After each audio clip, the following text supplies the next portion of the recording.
In today's tutorial, I'm going to show you guys how to resolve common audio recording problems you're experiencing on your HP desktop, laptop, or tablet device. So this should hopefully be a pretty straightforward process, guys. And without further ado, let's go ahead and jump straight into it. So first thing I would do is make sure that your device is properly plugged into your computer. Maybe try a different port for it if you have one available. And if that's still not working, you can open up the search menu and search for troubleshoot. Best result, you come back with troubleshoot settings. Go ahead and open that up.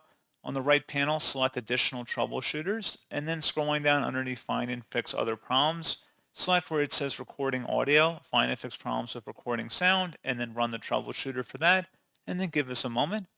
And then you can also view additional information about what it looked for here, and hopefully we'll resolve the problem.